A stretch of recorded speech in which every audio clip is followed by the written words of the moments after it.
So, welcome back to Alamance Extension Eats. Today we're talking about a subject that a lot of us don't really like to think about, but it's important. So if I told you that, when you come home from the grocery store with your week's worth of shopping, you could only keep 2 out of the 3 bags that you've bought of food. You've got to throw one entire bag of food away. You would look at me like I've got 2 heads. But that's essentially what we do here in the United States with the food that we produce. It's estimated by the USDA that we throw away 30 to even more, 40% of our food supply that we could use to feed people. It's especially disconcerting when we think about how many people in our country who don't have regular access to food and aren't sure where their next meal comes from. So what are some things that we can do at home and practices that we can use to become non-food wasters and better consumers of food? The first thing that we can do is plan.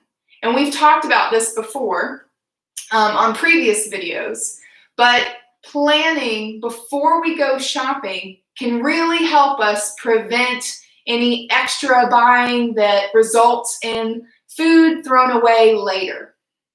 Some things to really consider. If it's a sale and you're really hooked in by that, BOGO or buy 5 for the price of 2 or something like that, really think, are you going to use all 5 of those items? Or are you going to throw them away, or a couple of them away, and really end up at the same starting point before the sale? So consider that and go into it with a plan. When you're thinking about your week, when you're planning for a week, and it's important, if you can, to shop just at 1 week at a time. You don't want to overload your refrigerator, 1, because air can't circulate as well, and 2, because you can't see what's in there. So shop a week at a time, and think about first, what are some commitments that you have that week that involve food? Is lunch provided for you at work? It'd be great, right? Is lunch provided at work 1 or 2 of those days? Are you not going to need everything that you would normally have for lunch for the week? Do you have a family dinner that you're going to go to on Friday night and you're not normally, it's not in your regular schedule to go have that dinner? So think about commitments that involve food, plan around those. Also think about how crazy is your schedule going to be that week. If you have 3 night meetings in a row, you're probably not going to feel like cooking those nights, right? So think about recipes that are easy. You could make them blindfolded, or at least they take very little time. I really like what I call assemble recipes. So if you do have time earlier in the week, you can carve out some prep time. I've got some carrots here that we'll talk about in a minute. And then when it comes to the night that you're using that food, all you have to do is assemble it and eat. So that's something to think about as well. When you have a plan, you eliminate 2 things. 1, the impulse buying. The other thing, the key to going to the grocery store, is don't go hungry. I make that mistake all the time. So you don't get the impulse buys. You don't necessarily give in to those super good sales that you might not end up using all the food. And the other thing that you avoid is the coulda, shoulda, woulda buying, is what I refer to it as. And that's when we buy, especially fresh produce, with such great intentions. Oh, I'm going to eat more fruit. Oh, I'm going to eat more vegetables. I'm going to load up on my fruits and vegetables this week, and not really have a plan for using them. We've all done it, and we've all ended up with vegetables that at the end of the week, or maybe a little bit later, if we've got a packed fridge and don't find them for a little while, we end up with food that we've got to throw away. It feels bad, and then we're discouraged from buying fresh produce in the future because it feels like it goes bad so fast. But you know what avoids all of that is having a plan. So go into it with a plan. That's important. Also communicate that plan with any other family members who might also be buying, or roommates, or whoever it is that might also be contributing to the food in your household. So if you're cooking just for yourself, the only person who you need to communicate with is yourself, of course. You have the plan and that's fine. But if you have a spouse or a roommate who might also be purchasing food, think about communicating with each other so that you don't go to the grocery store and then they also don't go to the grocery store, or you both go to the grocery store on the same day and haven't, talked to each other about it. That's important. So make your plan together. You're also more likely to enjoy eating those meals together if they have been part of that planning process too, especially kids. A lot of studies have shown that children are more likely to eat healthy foods if they're involved in the planning, the shopping, which I know can be hard sometimes taking kids shopping, and the preparation of the food itself. So have a plan, include others in the plan. And then also when you're cooking, try to cook smarter, not harder, right? So we've talked about giving leftovers some new life by prepping ingredients instead of thinking about meal prep as entirely, making one giant dish and then portioning it out into 6 little individual dishes. That works for some people. And if that works for you, that's great. If that doesn't seem to work for you, try the ingredient prepping instead. So when you come home from the grocery store, go ahead and cut up what you can use. That's the key. Cut up what you can use. Have a plan for using it within the next 4 days or so. And then, you have all your ingredients prepped. The cooking is a lot less daunting later in the week when things get kind of crazy, and you're good to go. Some other things to keep in mind, or options, is to make a stock. So we've mentioned this before, actually. I think in my first video, we talked about some ideas for a veggie stock that you can make at home. And actually, next week, we're going to make the stock on, this live video. So next Thursday at 4 o'clock, we'll be making veggie stock. So I hope you'll join me for that. I've already started saving some scraps from a carrot that I peeled earlier. And I'm going to do a lot of veggie prepping over Memorial Day weekend because I have an extra day, which is really nice. So I'm making my plan now to prep some vegetables for next week, use all the scraps, put them in the freezer, and be ready for next Thursday's video. So pretty much, and I've gone through lots of suggestions, I've read tons of recipes. It's kind of controversial when it comes to the ingredients for a stock. So some people say, oh, don't put potato in it. Other people say, no, potato's good in it. The general consensus, though, is to leave out things in the cruciferous family. So broccoli, let's see, come on, words. Our cauliflower, our Brussels sprouts, kale actually falls in that family as well. Anything that's cruciferous, as you might know just from having cooked with broccoli before, it can kind of develop some interesting off flavors if it's boiled or stewed for a really long time, right? Same thing will happen in your stock if you use them in a stock. So those might be things that we want to leave out, but pretty much any other vegetable can go in there. The thing with potatoes is that it might make it a little bit cloudy. That's okay. It might add a little bit depth of texture and flavor, and it would still be really delicious with whatever you use the stock to cook with. So what we're going to do is take basically the skins, the peels, the tops and bottoms of carrots. You know, you can use the leaves of things like celery. Most parts of the vegetable will work. You can also use stems of herbs. So if you've got some parsley or things like that, you can pull those leaves off that you're going to use and then throw the stems in the bag as well. Once you get a full bag, and it's going to take us, you know, quite a few vegetables to get all the way up here, but once you get a full bag of vegetable scraps, you know, you can keep it in the freezer as you build up that bag. Once you get a full gallon, then it's pretty much ready to go. And we'll pick up from that point next week. So remember to clean your vegetables thoroughly before you save the skins for your stock.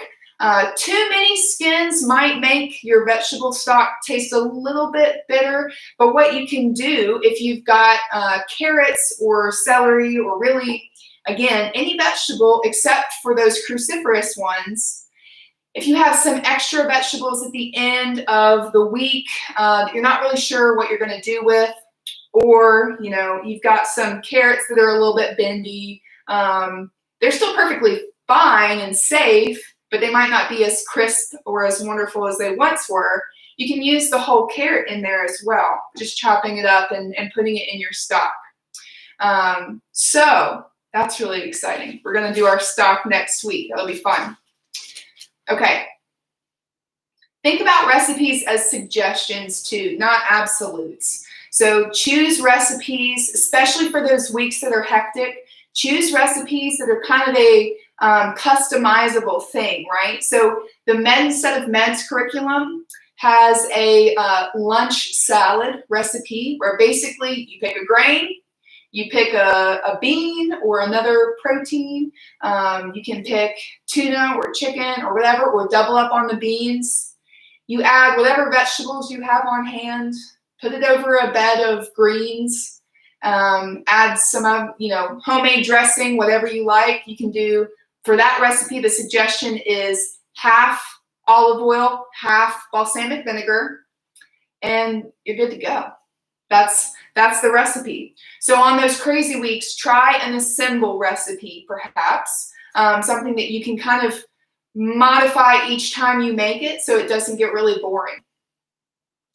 Also, get creative. What you already have on hand. There are several nights where we really don't feel like going to the grocery store or going out to get something. And so we feel like there's really nothing in the fridge to eat, but we're always surprised by what we can make if we start getting creative and pull out some of what might be hiding at the back of the pantry, using some vegetables as they're about to, go off the deep end in terms of freshness. So do get creative. Also, use the internet. It is a helpful tool, as frustrating as it can be. You can type in questions like, what can I make with, X, Y, and Z? And there will be recipes that pop up based on what you put in there. So a cool way to use what you have on hand and have the internet help you out there. Another really cool way to reduce food waste, and kind of goes above and beyond the call of duty, is to have your own compost bin. So if you're lucky enough to have a yard, you could do compost outside, but you can actually do a compost bin inside your house, or in my case, inside your apartment. So I'm gonna come up there and turn the camera down so that you can see my worm bin. Well, technically not mine. It's our extension office worm bin, and we're actually going to feed the worms a little bit so you can see what it looks like. So down here, we have our worm bin. And this is a special kind of composting called Vermicompost, which means that you've got worms. So that's the verma part, right? So with vermicompost, there are certain things you can't put in your compost bin. They don't like super acidic things. just like your own home composting in the backyard, you wouldn't put meat, fatty things, animal-based waste. You wouldn't do that. But pretty much any produce, this is some the tail end of some salad greens that I had that they're kind of wilted, or it's the stems and they're looking a little sad. So I'm going to give them to the worms to eat. If you do it correctly, and I've shared a link up there with,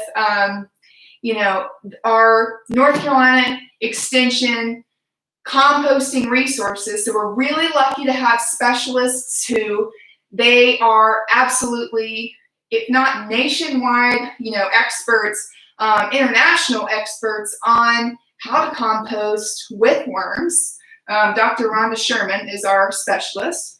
And using her instructions, you can achieve a worm bin that doesn't smell, doesn't attract pests, and you can keep it inside. So it's really cool. You can also make your own, and all of those instructions and resources are at that link that I shared before our live video started happening over in the chat. So I'll show you what it kind of looks like. We've got some shredded newspaper in here. And then below that, I don't think my worms are super active today. They don't like that it's wet outside. They normally live on my porch. So underneath there, I have some food that I've given to them. So I'm just going to dump this in here. The key to not attracting pests is to keep the worms covered. So that's why we have that bedding, is what we call it, of our newspaper. So we'll leave that there for now. Let me readjust here with my clean hand. Hey, Steph. It's good to see you on here. So that's our worm composting bin. If you're interested in a video on just the worm bin, we could do something on that as well. We teach classes at the Extension office about how to compost, and we've done one before where you can make your own worm bin using those instructions from Dr. Sherman that I've put in the link there on the chat. So that's another thing we could do. And then finally, the last key to reducing food waste is to be an informed consumer. So when you shop at a grocery store and you notice that there are reduced produce items, or, they're about to go bad so that they're, cheaper or manager's special, try to buy those. And even engaging in conversations with some of these retail establishments. What do you do with the food that is still good, but might be, ugly produce, or it didn't sell fast enough for peak quality, but still safe? What do you do with that food? Do you donate it? Do you just throw it away? And remember that as a consumer, you have so much power by voting with your dollar. So support, businesses and organizations that make food recovery, which is the antidote, right, to food waste, that make food recovery an important part of their process. So that's all we have today. If anybody has any questions, let me know. If you have suggestions about ways that you reduce food waste at home, let us know. Do tune in next week when we actually make stock live. I'll have this bag filled up and ready to go. I'll talk more about what I'm putting in my stock, how to do it, how to safely store it, all of that jazz. Remember to like and share this video if you liked this video, and do subscribe to our channel so that you can get notifications about future videos. By liking this video, you're helping other people find evidence-based, resource-based information on the internet, which can sometimes, as we all know, not be the easiest thing to find on YouTube, on the internet, whatever it is. So thank you all. Have a great rest of your Thursday, and I'll see you next week when we make stock.